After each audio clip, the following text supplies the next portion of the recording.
Welcome back to the Changemaker podcast. I'm your host, Deke Copenhaver. Today, my guest is Sadie Krawczyk. Sadie is a part of the Community and Economic Development Office of the Georgia Municipal Association. She's the managing director for Georgia Forward and Placemaking.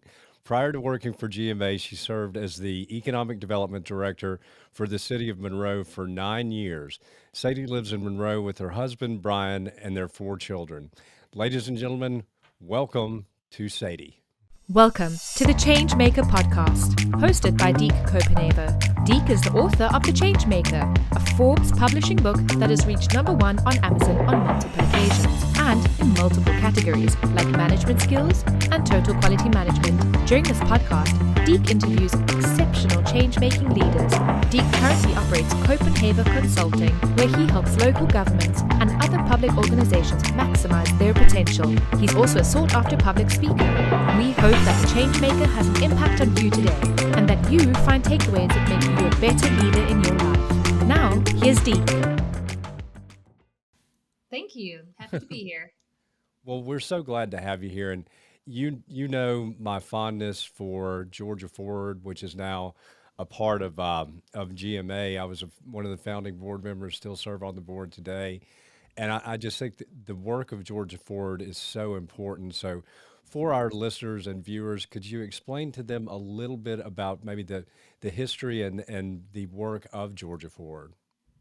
I'd be happy to. And you jump in because you know probably more than I do about it. But the goal of Georgia Forward, it's a nonprofit board that is now under the umbrella of the Georgia Municipal Association. And the goal is to bridge all the different parts and components of the state of Georgia into one Georgia, not like a metro Atlanta only and then South Georgia and rural, but we're one state, we're one group of people and trying to find common goals and common ground. And Georgia Forward has kind of led the way in having challenging conversations as a state of how do we solve our own problems. Anything Yeah, you'd like and to add to that? oh, well, I just think the work is so important because so often I think people base their opinions or their views on states or organization based on what they see in the news media. And so at times, we've had some hotly contested political races and maybe the nation thinks we're really split as a state. But I really want people to know that there are leaders from across the state that banded together years ago to really start proactively addressing these issues. Yes, and I think trying to find and discover that we have a lot more in common than we have differences. And Yeah. how can we come together with our differences and join forces for the good that we want to see all across the state? Yeah, and it's interesting to me because I see it. I mean, we some people think we're horribly politically divided as a nation. Well, I think the extremes that might be true, but I don't think most people are in the extremes. And I see at our state government level, you do have people working across party lines to really help make a difference in the state of Georgia. And I know Georgia Forward is focused on working with people, elected officials, business leaders, but just across, as you say, all lines. hmm For sure. And one of the main programs that we're trying to do is develop that leadership pipeline within the state of Georgia and to build that camaraderie and partnership among a diverse population of young leaders who may fall at all different places on the political spectrum, but we can agree that we love our cities and we want to serve our neighbors well. And how do we do that? How do we grow as leaders? And I'm talking about the Young Game Changers program, which is a leadership action program of these values at work. Yeah, and it is such a great program. We actually had Young Game Changers here in Augusta a few years back, and it's just as you say, it is so cool to see young emerging leaders from across the state, from the Metro Atlanta area, from rural Georgia, from mid-sized cities, working together to come up with creative ways to address the big picture issues facing communities. And when I was in Monroe, we hosted a Young Game Changers class as well, and it was huge for our community. It actually got locals engaged that had never been engaged, and these were gifted, dynamic leaders. They just didn't know how to pour that out in their own community, or maybe they didn't have an on ramp to do that. And Young Game Changers gave them the opportunity, and it brought outside eyes in, so they were able to look at our challenges in ways that we couldn't do on our own. And so it's really unique. I don't know of another program that brings that kind of perspective to a local community. And it's so good for the local community to have to ponder these questions and open themselves up and listen to a younger generation and different perspectives, and from cities that are very different and cities that are similar, and learn from each other. It was really transformative for us. And I think it's so important to engage that younger generation of leaders. And I had an opportunity to play golf in a tournament with a young lady, 20 something years old. She's with a company called Net Abstraction here in Augusta. But she initially came here 5 years ago thinking that she was only going to be here for a year. Well, now she just bought her first house. She's been here 5 years, but she was talking about how much she loved the community. And it made me just a fresh set of eyes is always a good thing. I remember when Young Game Changers was here in Augusta, I was speaking for one of the meetings and I said, well, what do you think of Augusta? And most of the class, other than the ones that were local, had actually never been to Augusta. And so they said, "Oh my gosh, it's so cool. We were out on Broad Street last night and we had such a good time and everything." I'm like, "Well, when you go home, please tell your friends about it." But that Yeah. fresh perspective and fresh set of eyes is just it's a cool thing to see. And we all know what some of the issues we have as communities are that we face. But really to have somebody proactively come in and bring in that fresh set of eyes, it's invaluable for communities. Well, and you're exactly right about opening even local eyes to the good that you have. I Yeah. mean, sometimes you get so used to it, you just don't see it anymore. You see it so much, you almost become blind to it. And we just started this year's class in Dalton, Georgia at the end of April. And one of the big feedback comments we got from the local Dalton Young Game Changers was, we didn't even see our community this. We didn't know all that we had. We Yeah. we weren't aware of how much work we had already done, or our community, the foundation that had already been laid, because they're just seeing where they want to go and almost can't even see the incredible foundation and that they're standing on. And so for them, it deepened their pride and appreciation for their own community, even though they're really looking at some hard questions and they're going to be addressing difficult challenges. But it ended up being something that brought out a lot of good for them as well. Well, it's always been interesting to me. Sometimes we look at generations and we paint with a broad brush. So I'm Generation X. We were shoegazers and everything, and I do love grunge music. I will admit that. But I know people of my generation that are tremendously successful that weren't. We were lazy too. But I look at the millennial generations and Gen Z, and people say, oh, they don't want to work and all this. But my experience. So yesterday, the young lady I was playing in the golf tournament with, I was talking with her boss about he had not been able to have children. My wife and I were not able to either. She said, "Yeah, I don't want kids because I love work too much, and I think that I'd feel guilty about leaving them when I go to work." And I'm like, "Well, that doesn't sound like the preconceived notion of a Not at millennial all. at all." Yeah, that's amazing.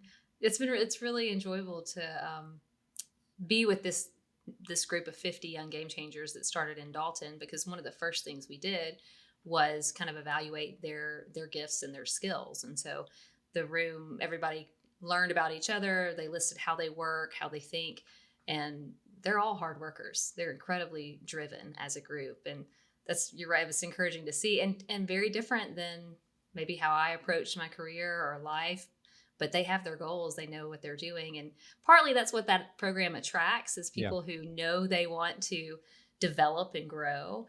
But I mean, this group of young game changers, and the groups that I've interacted with, they want to leave a legacy. They want to leave an impact. They want to Yeah. grow and develop, and they want to make a difference in the places they love.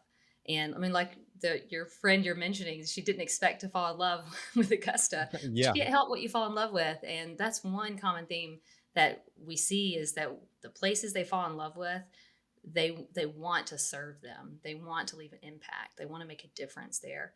And that's really valuable. And that's what Georgia Forward is about, is cultivating that and helping future generations continue to learn how to do that and teach the next generation how to do it. Yeah. Well, we have a young lady that works for Net Abstraction as well. It sounds like I'm doing a commercial for Net Abstraction, but her name is Ivy Teston, And so she's from here. She went to the University of Georgia, moved away, and didn't think there was anything for her here in Augusta, and came back. And she loves what she's doing. Just the culture of that company is truly amazing. But I was in a meeting about a month ago saying, how do we improve the culture of the city of Augusta? And I said, well, it really, and it gets back into the young leadership. I said, Ivy and McKenna from Net Abstraction, one of them is from here and didn't expect to be back here, but is finding things about the city she loves. And then I find out that the other one who grew up in Houston, went to the University of Alabama, only intended to stay a year. But I'm like, that's if you want to change the culture or put a new face on the city, they need to be a part of that. For sure. Yeah. Well, that's my story with Monroe. I didn't expect that to be our lifelong home, but it's become home. It will be home that my kids know. And when we first made that move, it's a smaller town, and we were moving from a larger area, and so many people were asking us, why are you doing that? Why are you going to Yeah. Monroe? Um, but we saw opportunity there. It just drew us this chance to really be involved somewhere, to really leave a mark. And 9 years fly by, and then you turn around and go, this place, I care about this place. It means Yeah. something to me. And then, after years of serving somewhere, you end up meaning something to that place too. Yeah. So it's really beautiful when that happens. Well, and that's to me, I I love seeing that, and I think sometimes, as you say, we don't see the forest for the trees.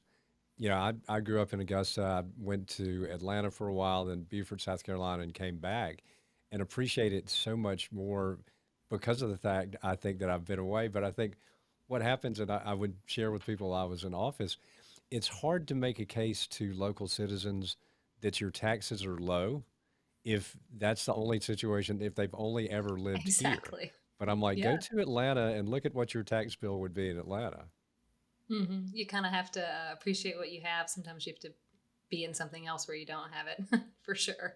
Yeah. Exactly. Well, let's get into, because when I've talked about, having that discussion with local leaders, how do we change the culture of Augusta and make it more youth centric?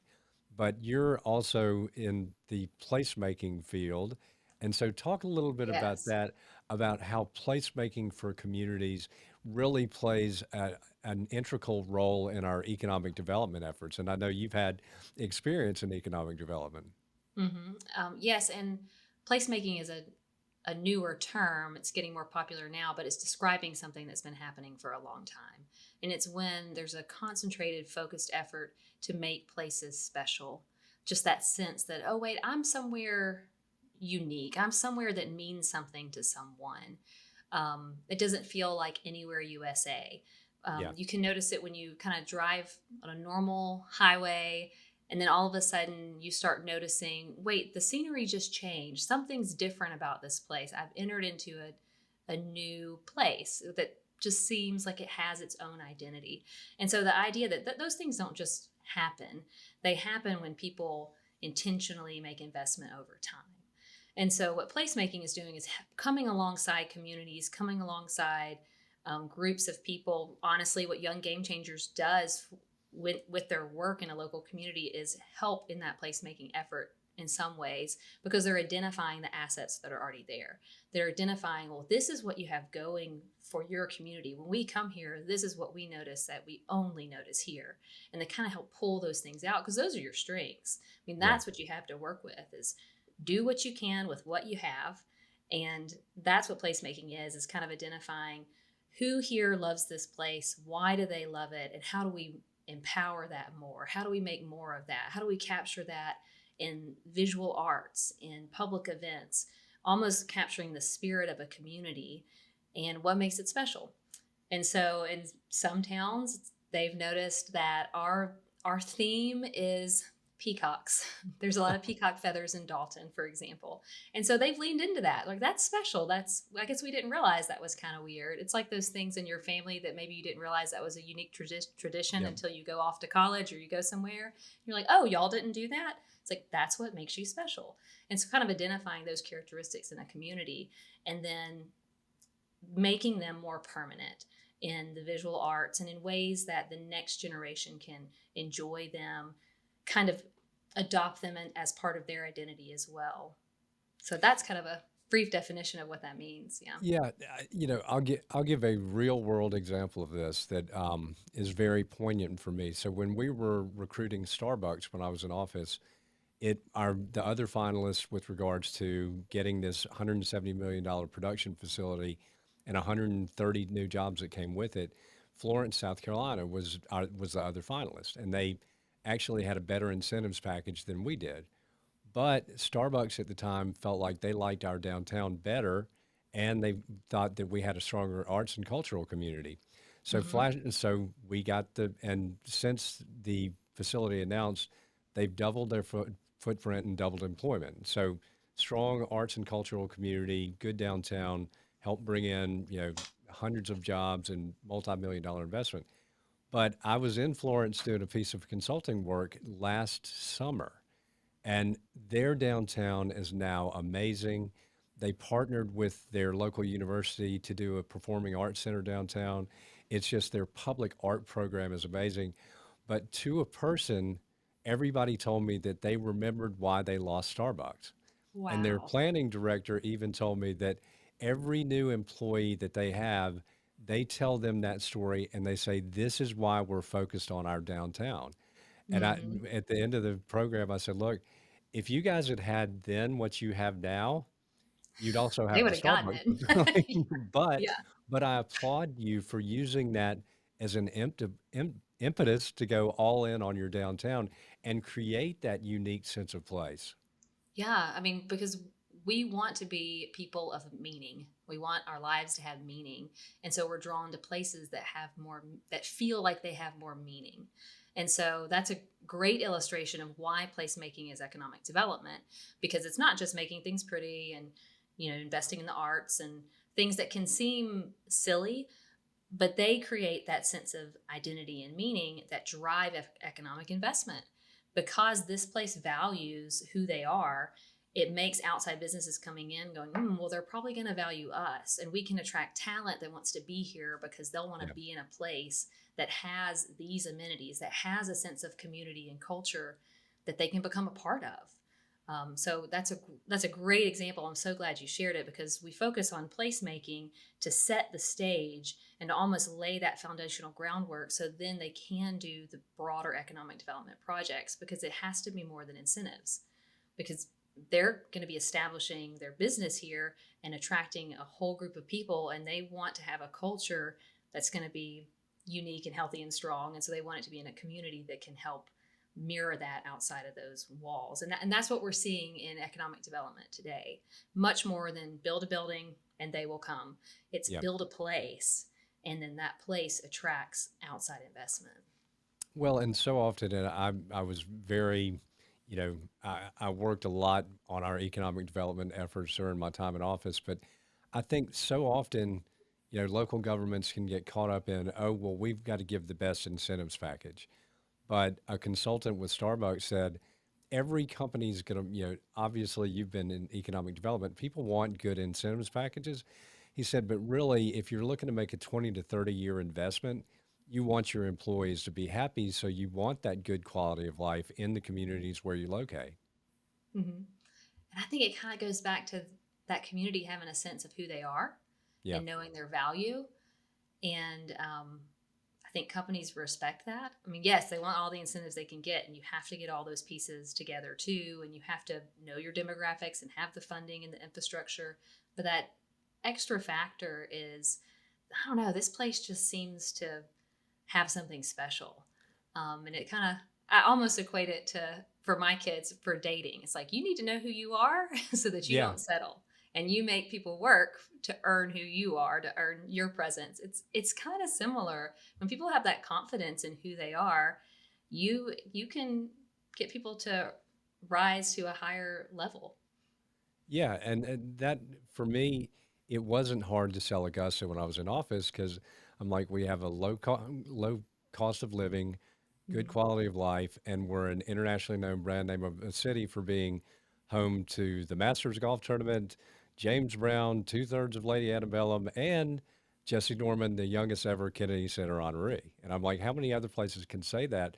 But every place has something that makes them unique. Exactly. Yeah. Every place has value. Just like every person has value, it's helping them discover that and believe it themselves. That's one thing that I've always wished for Augusta because, there are kids that have never traveled outside the area, but I'm like, I wish they could go and experience when you tell somebody that you're from Augusta, it means something because Hmm. people know about Augusta. And I honestly, having the masters is great, but in the world of music, I mean, James Brown's reach in the entertainment world is it's huge. Yeah, for sure, definitely. And that's a huge tourism draw. Tourism plays into all of this as well, which is a big economic driver. Yeah. So, tell the listeners a little bit though more about what the Georgia Municipal Association does too. I've had the opportunity to be on the board for many years. What another outstanding organization doing work on behalf of cities throughout the state. Yes, so the Georgia Municipal Association is the nonprofit association of all the cities in Georgia. So all of the 400 plus, actually 500 cities are a part of our association. And we come alongside and do training and support for newly elected officials, for downtown development authorities, for clerks, for city attorneys. There's a network of city attorneys. We're basically helping our local cities practice good government and use best practices to be healthy cities that can be sustainable for the long term. So we also, as an organization, we also offer benefit programs for different governmental entities for cities as well. So there's a lot of different arms within GMA of things that we do for cities. And we also serve those cities as advocates when it comes to the legislative session at the state level and the federal level. So we're trying to support and fight for policies that are going to help cities do the best work that they can do. One of the programs that I oversee with GMA is Georgia Forward and Young Game Changers, but it is also the Georgia Economic Placemaking Collaborative, which cities apply to be a part of this. It's a 2-year program where they build a local team, and then we walk alongside that local team to help them develop their specific plan for placemaking. So we're helping them develop short-term goals, some lighter, cheaper, quicker projects that they can show some wins, and then kind of begin to identify who they are, what assets they have to put together to attract the bigger economic development wins that could build on placemaking. So that's some of what we do. And I'm trying to think of anything else you can think of that I didn't mention. No, but I will say one thing, and I continue to tell people I am happily politically independent. But what I love about GMA too, though, is it's nonpartisan. It's Exactly. not a Democrat or Republican nonprofit. It's there for cities and for elected officials throughout the state, irregardless of their political party. And really, we try to offer continuity because Yeah. every couple of years we could have 500 new elected officials in all of our cities in Georgia. I mean, that is a lot of turnover. And we've had some major turnovers in the last couple cycles of elections in local cities. And so we can come alongside and say, we're still here to help you serve your citizens. And here are the best tools, the best practices. How else can we help? Yeah. And that's one thing that I do love about local elections in Georgia is that they are nonpartisan, and I wish there was a way we could get more towards bipartisan partisanship, but I think that's part of the reason why I was hopefully effective as a mayor is because I was like, well, if I don't have to be partisan, why would I really want to align with the party when I'm just going to alienate a huge percentage of the constituents I serve? But Right. that's And very common sense, and I've been told that common sense has no place in politics. mhm. But I think common sense should have a place every place. Yeah, it is helpful most of the time. Well, yeah, Well, no, I mean, the way that I've lived locally, and that's why I was so excited to be a part of GMA, is that same philosophy of we serve everyone, we serve yep, all people, we bring what we have to the table, and we do all we can to help those that we can help. And so it's great to be a part of an organization that's the core value is serving cities and helping those local people do the best work that they can do. I think that's extremely, extremely well said. And once again, you know, it might not be something that you see in the mainstream media, see it broadcast on social media, but I just want to use every platform I have to highlight people in leadership positions doing great work that's not, extremist. And I would say GMA is not an extremist organization at all, but it's a very, very effective organization and a Mhm. great tool for local governments throughout the state. Well, thank you. Yeah, I agree. It's not entertaining or good clickbait, but it's really important work. And, Yeah. years down the road, when we look back and cities look back and go, how did we get here?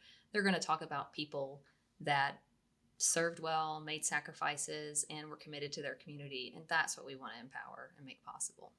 And that's what always inspired me was being able to interact with local elected officials throughout the state that were in it totally to serve the public. And there are some great public servants throughout the state. There were when I was in office. I know there still are. There are now, yes, and a younger generation getting involved and trying to figure out what that looks like and how to do that well. And they're doing the hard work. They are doing the hard work in their community next to their neighbors. They don't get to drive out of it and leave. When you're a local elected official, you you're local. You see them in the Yeah. grocery store, you see them at church, you see them on the street. Like you are on all the time for your community, and that's hard work. And it's really admirable and valuable. We need to support them and help them. Well, I just want to say thank you for all that you do. I'm so glad to continue to serve on the board and be able to work with an amazing group of people. But as we wrap it up, I want to ask you one thing. Okay. What would it be if one thing in a day puts a smile on your face and joy in your heart? What would that be? I think it's people doing something they didn't believe they could do initially. So it's watching that spark of hope become believable for Yeah. somebody where they go, "Oh, we could do this. We could do this in our community. We could do this right now." You go, "Yes." Like that's it. So I guess that's belief at some level, but watching somebody come alive and realizing it's possible. Like things are possible. Let's just try it. Let's just do it.